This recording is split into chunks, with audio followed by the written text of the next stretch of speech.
Safdah TV. Kita masuk ke Al-Qaidah Al-Khamisah wa Thalathun, kaidah yang ke-35. Tasdiqul kahin fil ghaibil mutlaq kufrun akbar. Fil ghaibin nisbi kufrun asghar. Membenarkan dukun, jika membenarkan itu dalam gaib yang sempurna, maka itu kufur besar, mengeluarkan dari Islam. Tapi kalau dalam perkara yang gaib, tapi gaibnya yang bersifat relatif, maka itu kufur kecil. Nah, ini perincian dari hadis tadi. Karena kan dalam hadis tadi disebutkan apa? Ya, siapa yang mendatangi dukun, lalu ia bertanya dan membenarkan ucapan si dukun. Nah, membenarkan ucapan si dukun, kata Rasulullah apa? Sungguh ia telah kafir kepada apa yang diturunkan oleh Nabi Muhammad SAW. Nah, kafirnya ini kafir besar atau kafir kecil? Di sini beliau memberikan perincian. Kapan dihukumi kafirnya kafir besar alias murtad dari agama Islam? Kalau membenarkan si dukunnya itu dalam perkara gaib yang mutlak, yang sempurna. Apa sih gaib yang mutlak itu? Kata beliau, al-ghaib alladhi ghaba an kullil makhluqat, yaitu gaib yang tidak diketahui oleh makhluk manapun, di mana ini hanya untuk Allah saja. Ya. Seperti misalnya kapan terjadinya hari kiamat. Kapan terjadi hari kiamat nggak ada yang tahu. Malaikat Jibril aja nggak tahu. Rasulullah pernah ditanya, mata sa'ah, kapan hari kiamat? Siapa yang nanyanya? Malaikat Jibril. Apa kata Rasulullah SAW? Mal mas'ulu anha bi'a'lama minas sa'il. Yang ditanya dan yang bertanya sama-sama tidak tahu. Iya. Apalagi jin gak ada yang tahu. Maka orang yang meyakini si dukun tahu yang kapan hari kiamat, ini kufur besar ini. Kenapa hari kiamat itu gaib yang sempurna?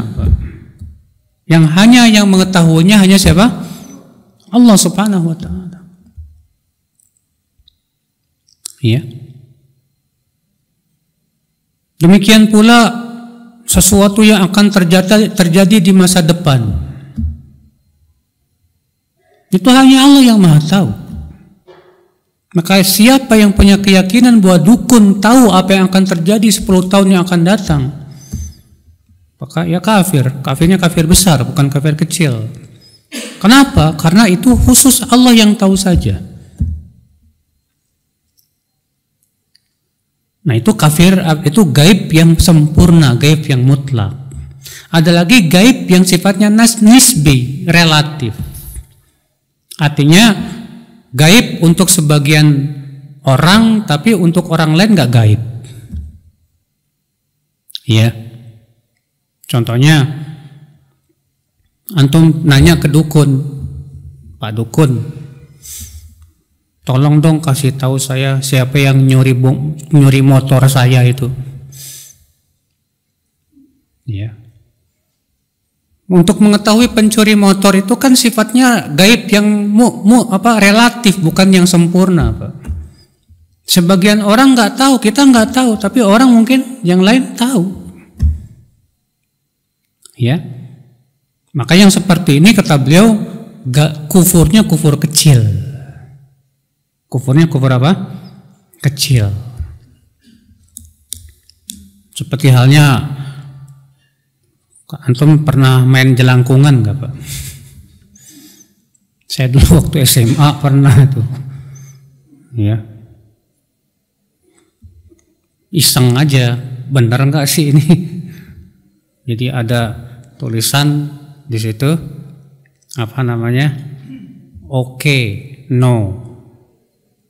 A, B, C, D, di bawahnya A, B, C, D sampai Z. Ya, duitnya disimpan koinnya itu di tulisan no. Terus nanti dibacain tuh, jelangkung di sini ada pesta. Kalau kamu datang bilang yes ya.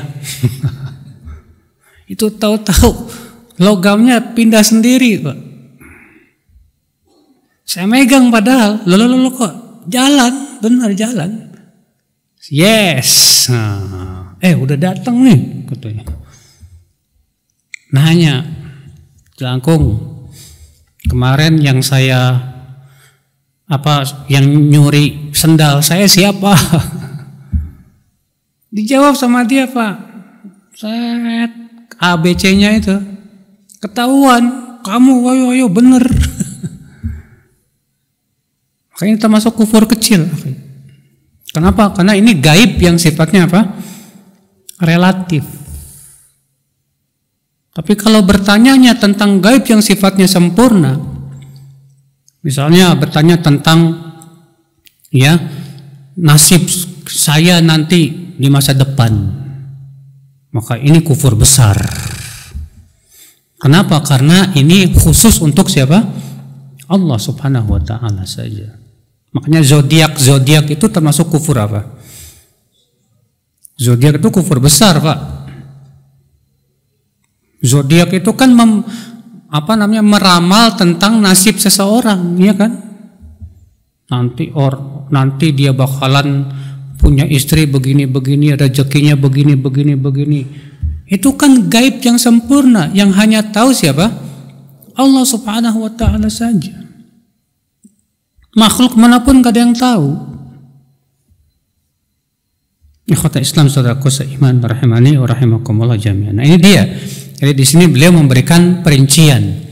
Kalau gaibnya yang sempurna, artinya yang hanya Allah tahu saja, maka itu masuk dalam kufur besar.